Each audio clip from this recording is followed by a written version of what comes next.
Bonsoir, il y a du nouveau dans l'affaire des écoles juives parallèles. Les enfants qui fréquentent ces écoles et qui ne reçoivent pas l'enseignement obligatoire sont beaucoup plus nombreux qu'on le croyait. Julie, avec votre collègue de la radio, Émilie Dubreuil, vous avez appris... Alors, Pascal Nadeau, en 2006, septembre 2006, avec Julie Miville-Dechaine, qui vous présentait tout un dossier ici sur les écoles juives illégales, subventionnées par Québec.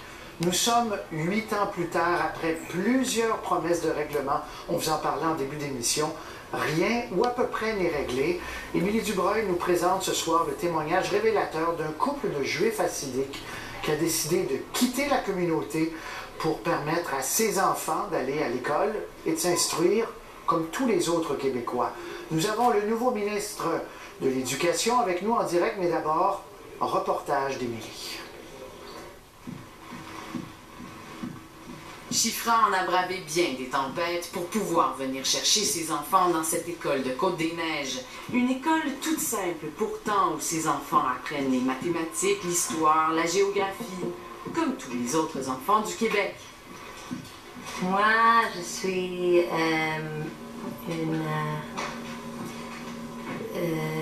survivante. Yohan est très en colère contre notre gouvernement.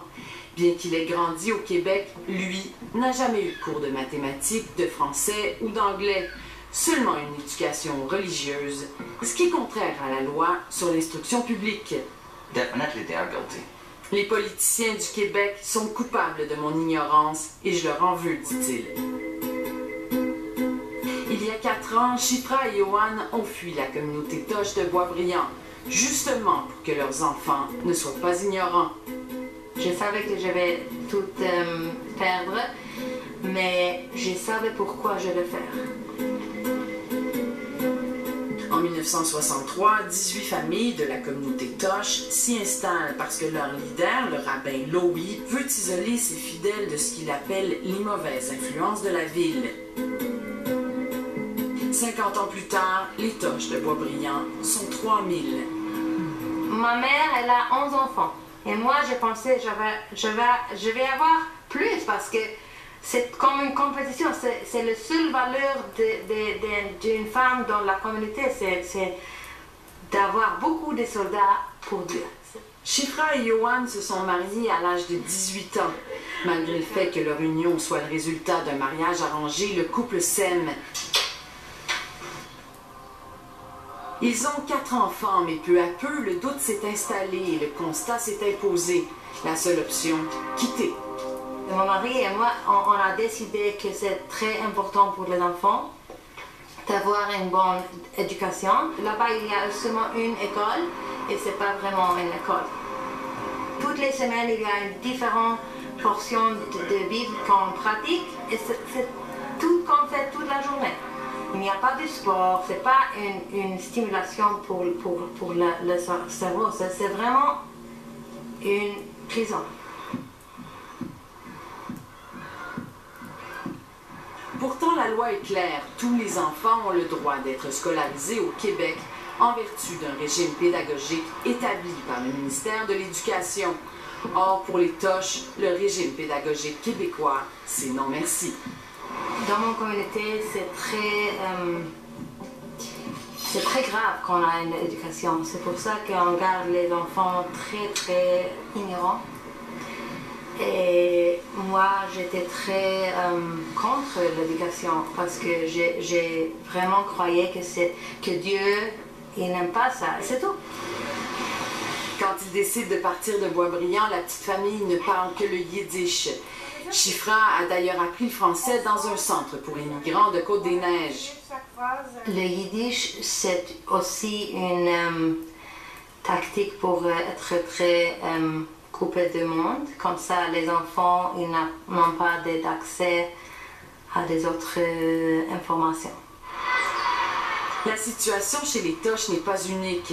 À Outremont et dans le Myland, les Satmar et les Skver résistent toujours à l'enseignement laïque et éduquent la majorité de leurs enfants dans l'illégalité. Pourtant, depuis des années, de nombreux politiciens se sont engagés à régler la question. On souhaite toujours que les enfants soient scolarisés. Il faut respecter la loi. S'assurer que nos matières obligatoires sont enseignées dans ces écoles. Au ministère de l'Éducation, on refuse de commenter le dossier. It's because of politics. C'est à cause de la politique, de l'argent et de la commodité. And convenience. Yewan attribue l'inaction du gouvernement québécois dans cette délicate question à la peur qu'on taxe le gouvernement d'antisémite s'il sévissait. Not to help the Jewish children, maybe this is L'antisémitisme, d'après moi, c'est de ne pas aider les enfants juifs. But to care for Jewish children is the opposite of anti-Semitism. Depuis quelques années, de plus en plus de jeunes hassidiques décident de quitter leur communauté.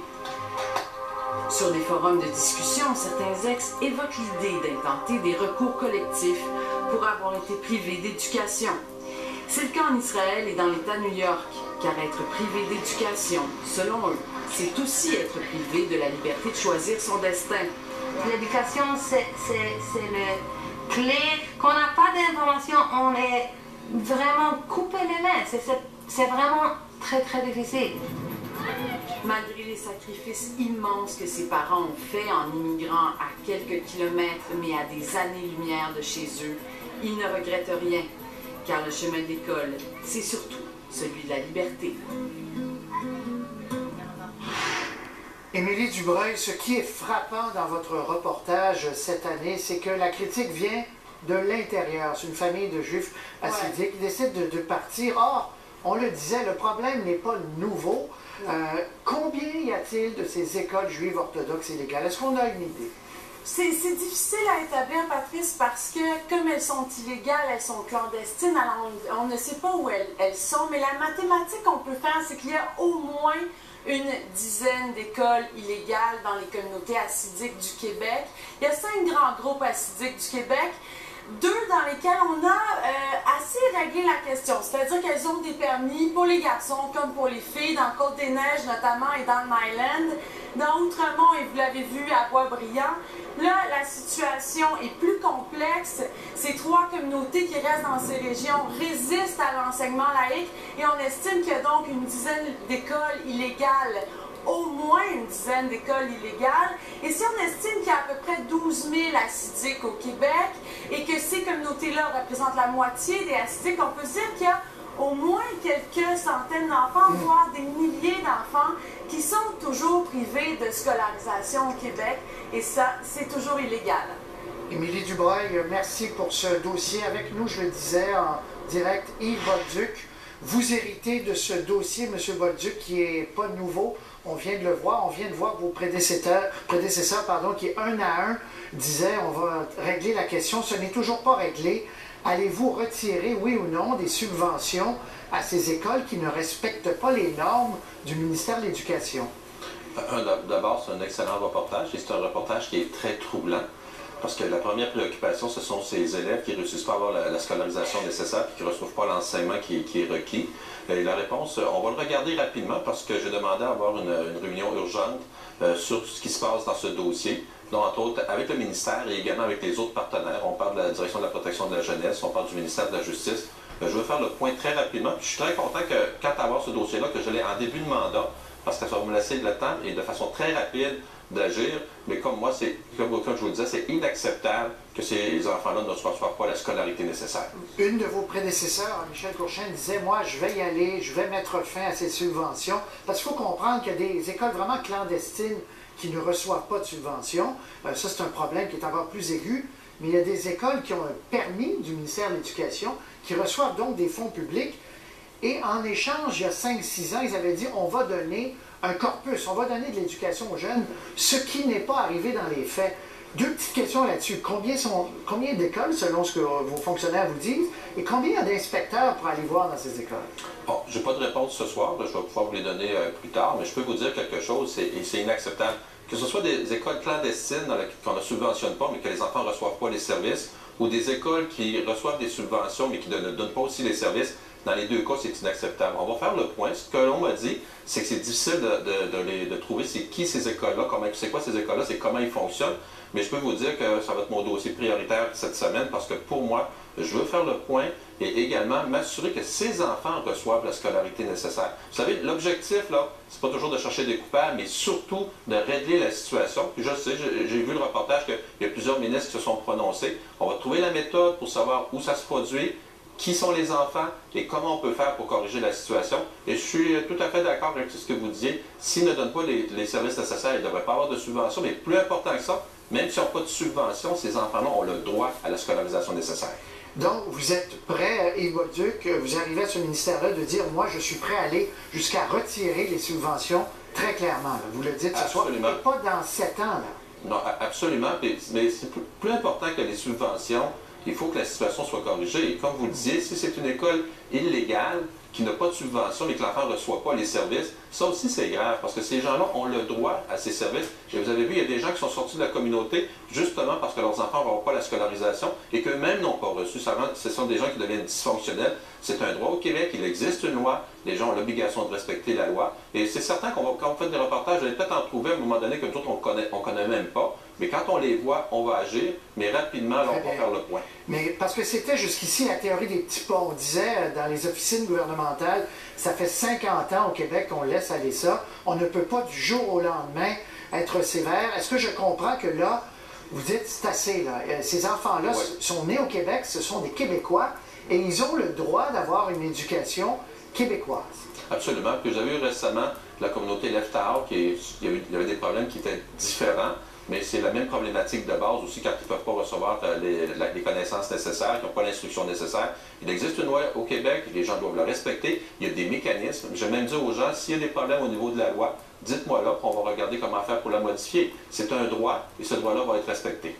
Très bien. Alors, vous vous donnez combien de temps, M. Bolduc, en terminant? Bon, là, ça fait 6 jours que je suis en poste. On pourrait peut-être me laisser quelques semaines là, pour avoir l'occasion de s'en reparler parce que je pense que c'est une situation qui va être surveillée. Mais je peux vous le dire, nul n'est tenu à l'impossible, mais je vais faire mon grand possible pour qu'au cours des prochaines semaines, on ait une attitude qui soit correcte avec ces gens-là. Mais il y a un incontournable, l'instruction doit être disponible pour les enfants, pour qu'ils réussissent. Pour tous les enfants du Québec, qu'ils soient nés dans n'importe quel milieu. Yves Bolduc, nouveau ministre de l'Éducation, merci d'avoir été avec nous. On va suivre ce dossier-là avec attention. Merci beaucoup. Ça me fait plaisir. À la prochaine. Au revoir.